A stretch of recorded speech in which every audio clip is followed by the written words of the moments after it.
you check the children. Show a little mad sometimes. Hi, I'm Chucky. Wanna play? Sometimes.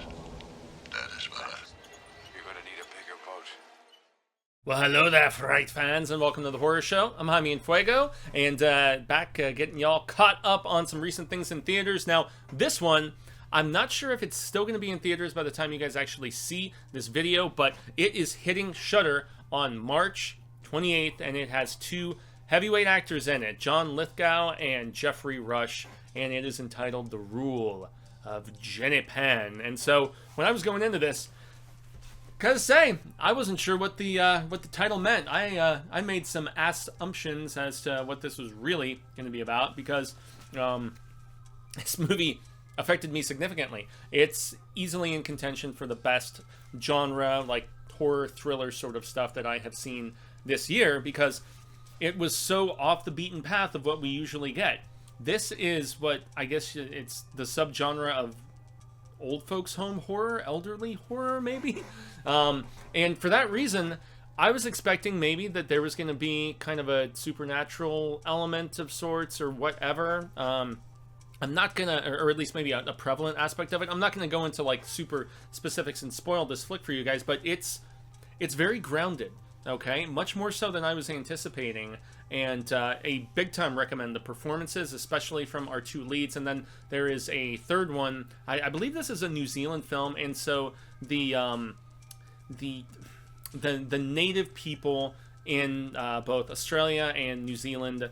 It's very similar to the Native Americans that we have here, where they have, obviously, the Aboriginal people. It's much darker skin, in complexion and everything in comparison with, the Europeans that dominated and colonized the United States here and everything. But so similar with, Australia and with New Zealand and so many other parts of places like South Africa, whatever.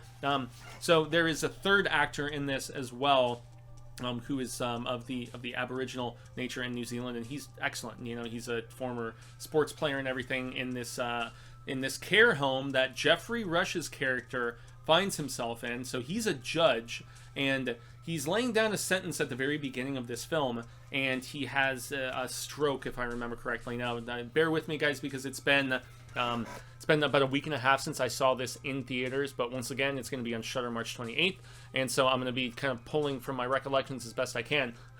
But essentially, he collapses in the midst of laying down this judgment, and he was having almost like a little hissy fit of sorts, condemning the person who brought the guy to the attention of the authorities, for lewd acts with underage, people, well, children, obviously, and it's her children. It was her boyfriend, and he's condemning her, and he's going into this fit of rage, and then his speech pattern starts getting mucked up, and then he collapses, finds himself in this care home with a bunch of other elderly people. And man alive, there's a bit early on where this dude is sitting out on the concourse at this elderly home, and he's smoking a cigarette, and he's got his whiskey, and he accidentally lights himself on fire. It is nuts, dude. So there is dark humor in this movie, but at least for me, this was a thoroughly disturbing movie because of the realities of aging and just how unsettling just the degradation of the human body is. And as somebody, myself and Cecil, we're both in our 40s now. We've been doing this together for over a decade, and these are the things I think as we get older, you have to start thinking about. You have to be confronted if you're blessed to live that long, or some would probably contend, maybe it's not a blessing to live that long if your body starts breaking down on you and turns into a prison. The Jeffrey Rush character believes that he's going to be able to rehabilitate and then go back to living on his own. But John Lithgow's character in this is somebody who goes around tormenting the other members of this elderly home, this care facility, and he's got this little doll that he walks around with, and its name is Jenny Penn, and that's apparently a song of sorts as well, which is showcased in the film at one particular point. But yeah, he's a little smarter than he leads a lot of the caregivers at this facility to believe, and he does some pretty mucked up stuff. I mean, it's nothing that's gonna like blow your mind, but it's very unsettling and very nasty. And just the rule aspect within the title is, you know, him with this doll going around, you know, as somebody who is ruling with this nasty iron fist that is in all actuality this like old nasty looking doll. That is the rule. The fact that he is ruling and domineering over pretty much everybody here. I mean, he's stealing food. He's those who obviously have like an early onset of Alzheimer's or whatever, you know, their mind is slipping. He goes and manipulates them and tricks them into doing awful things. There's even moments in, you know, the third act of like some sexual abuse. I mean, it's really it's a very disturbing and upsetting movie.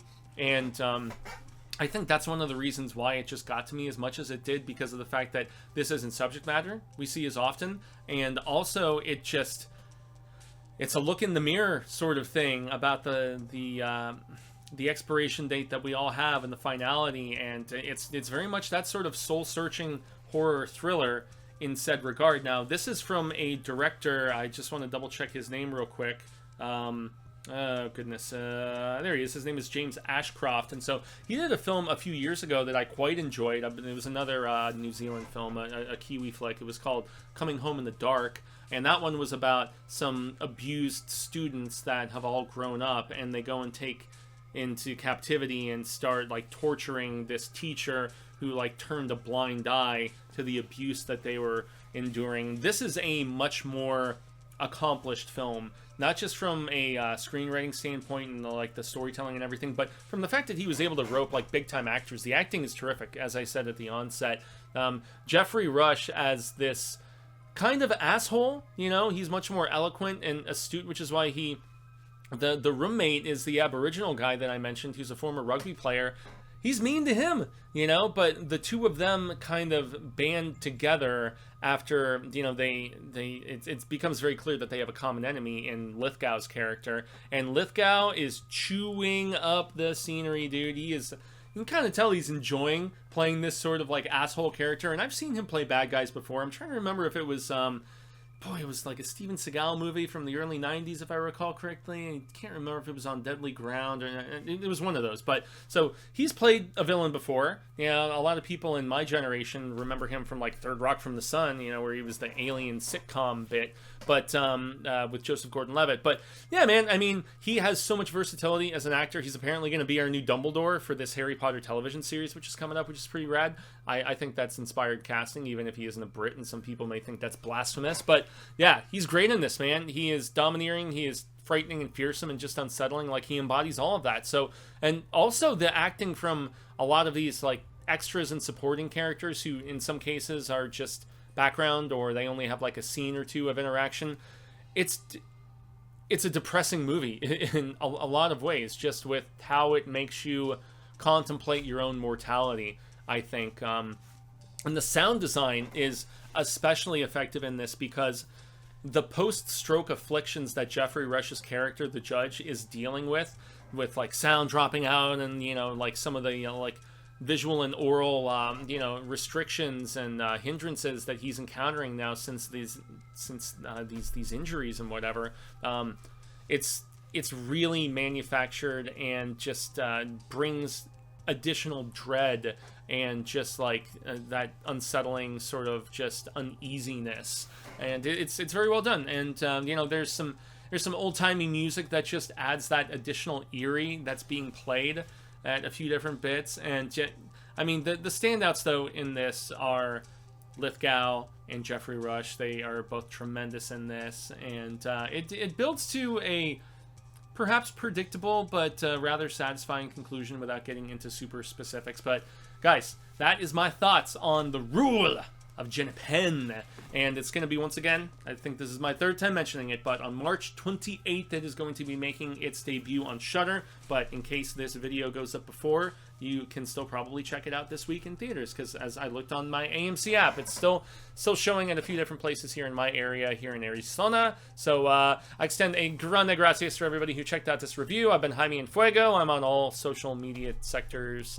But biggest thing here on the horror show is for you guys to like. If you have an inclination, share this video. Subscribe if you're just kind of coming across it. And comment if you have seen this flick already in theaters, or if you caught it on maybe the festival circuit or something like that. It's got some really good buzz behind it. Kanan from the mastermind and man behind Ghost Pirate Entertainment, I know this is one of his personal favorites of the year, so shout out to him and his channel, Ghost Pirate Entertainment, buddy of ours. And yeah, guys, that's gonna do it for me. I've got a couple more in this catch up for y'all, but that's gonna do it. And until next time, Fright fans, remember to stay scared.